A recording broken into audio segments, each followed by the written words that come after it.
கர்த்தர் நல்லவர், அவர் கிருபை என்றும் உள்ளது. ஆண்டவராகிய இயேசு கிறிஸ்துவின் நாமத்தினாலே உங்கள் ஒவ்வொருவருக்கும் அன்பின் வாழ்த்துக்கள். தேவ கிருபையும் சமாதானமும் உங்களுக்கு பெருகுவதாக. இன்று ஜூன் மாதம் 23ஆம் தேதி செவ்வாய்க்கிழமை. இன்று நாம் தியானிக்கும் வசனம் யோவான் எழுதின சுவிசேஷம் 15வது அதிகாரம் 5வது வசனம். ஒருவன் என்னிலும் நான் அவனிலும் நிலைத்திருந்தால் அவன் மிகுந்த கனிகளை கொடுப்பான்.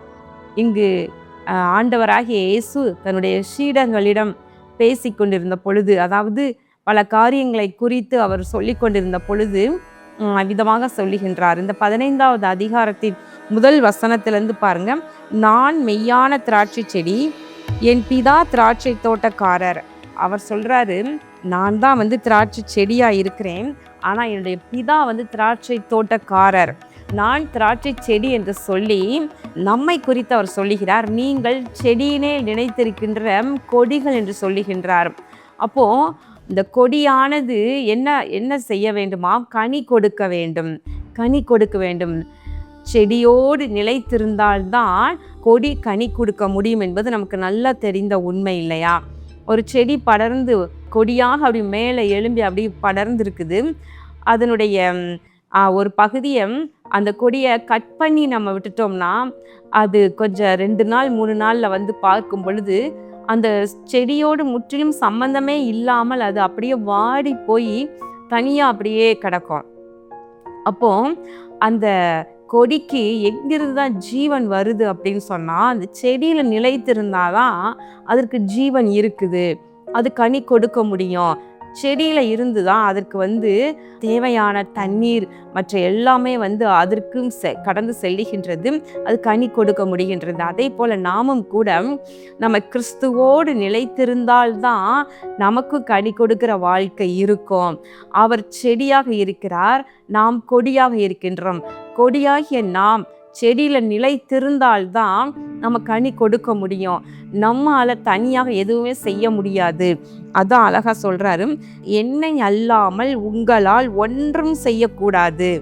கிறிஸ்து சொல்லுகிறார், என்னை அல்லாமல் உங்களால் ஒன்றும் செய்யக்கூடாது. அதான் பவுல் சொல்லுகிறார், என்னை பலப்படுத்துகிற கிறிஸ்துவாலே எல்லாவற்றையும் செய்ய எனக்கு பலனுண்டு. அப்படின்னா என்ன? நம்ம மாம்சமானவர்கள் இல்லை, நம்ம பலவீனமானவர்கள்.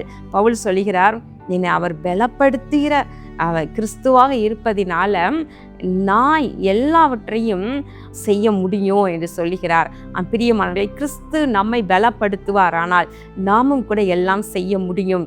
ஆனால் அவரோடு சம்மந்தமே இல்லாமல் செடியிலிருந்து வெட்டப்பட்டது போல நம்ம தனித்து இயங்க என்றைக்கு ஆரம்பிக்கிறோமோ அன்றைக்கு நாம் பட்டு போய் விடுகிறோம் என்பதை புரிந்து கொள்ள வேண்டும்.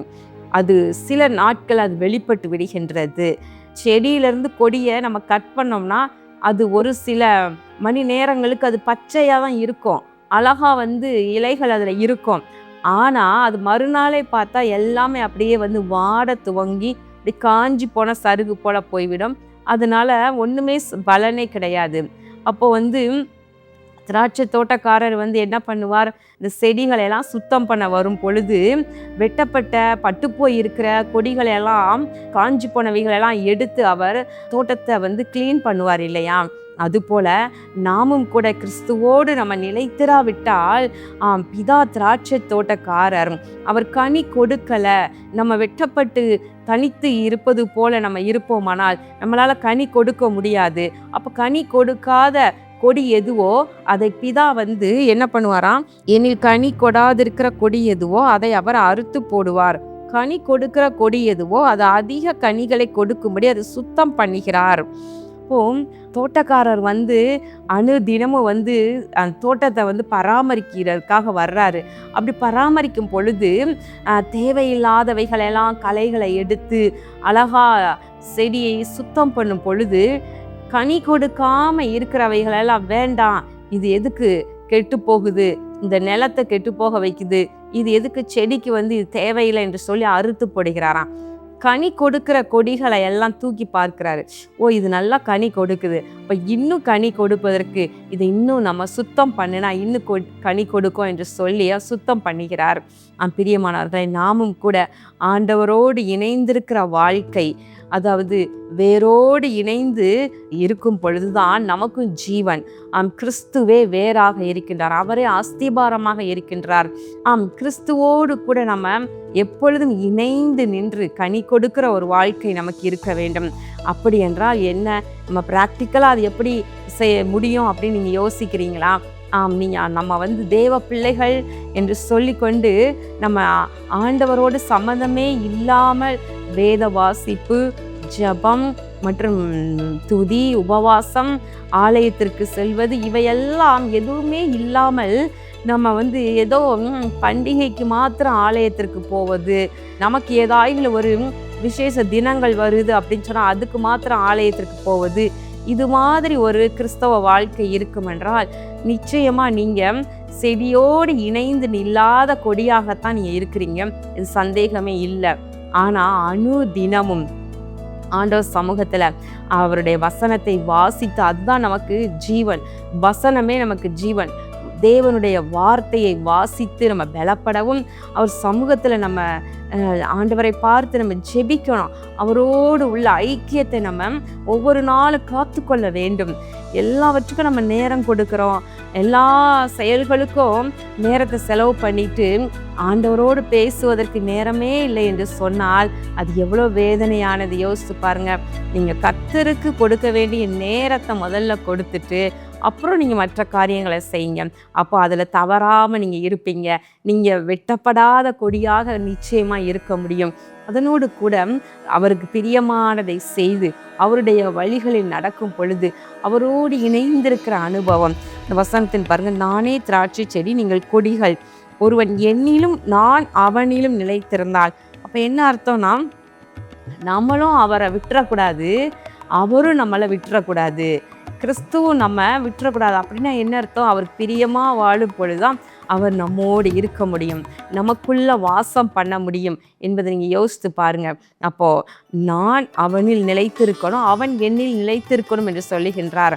அப்போது நிலைத்திருக்கிற அனுபவம் நமக்கு வேண்டும். எந்த சூழ்நிலையிலும் செடியை விட்டு கொடியானது எவ்வளோ ஒரு காற்றடித்தாலும், இல்லை சூறாவளி போன்ற காற்றடித்தாலும், பெரிய ஒரு மழை வந்தாலும் அப்படி செடியிலிருந்து வெட்டப்பட்டு தூரமே போய் விழாத படிக்கு நாம் நிலைத்து நின்று கனிகளை கொடுக்கத்தக்கதாக ஒரு வாழ்க்கை, கிறிஸ்தவ வாழ்க்கை ஒவ்வொருவருக்கும் வேண்டும்.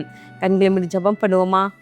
எங்கள் அன்புள்ள பரலோக பிதாவே, இந்த நாளிலே தியானித்த உடைய வார்த்தையின்படி ஆண்டவரே, நாங்கள் உம்மிலே நிலைத்திருக்க, ஆண்டவரே நீ செடியாகிய உம்மோடு நிலைத்து நின்று கொடியாகிய நாங்கள் கனி கொடுக்கிற ஒரு வாழ்க்கையை, ஒரு அனுபவத்தை ஒவ்வொருவருக்கும் நீர் கொடுப்பீராக. கர்த்தாவே, இதோ உம்மிலே நிலைத்து நின்று பலப்பட பிள்ளைகளுக்கு அனுகிரகம் செய்தரலும். ஆண்டவராகிய இயேசு கிறிஸ்துவின் நாமத்தினாலே இந்த ஜெபத்தை ஏறெடுக்கின்றேன் நல்ல பிதாவே, ஆமேன். பிரியமானவர்களே, வருகின்ற சனிக்கிழமை நமது ஆசீர்வாத டிவியின் உபவாச கூட்டம் சென்னையில் வைத்து கடைசி சனிக்கிழமை நடைபெற இருக்கின்றது. இந்த உபவாச கூட்டத்தை உங்களுக்கு ஞாபகப்படுத்துகின்றேன். ஒவ்வொரு மாதமும் மாதத்தின் கடைசி சனிக்கிழமையில சென்னையில் வைத்து நடைபெற்று வருகின்றது. இதுக்கு ஏராளமான ஜனங்கள் கலந்து கொள்றீங்க.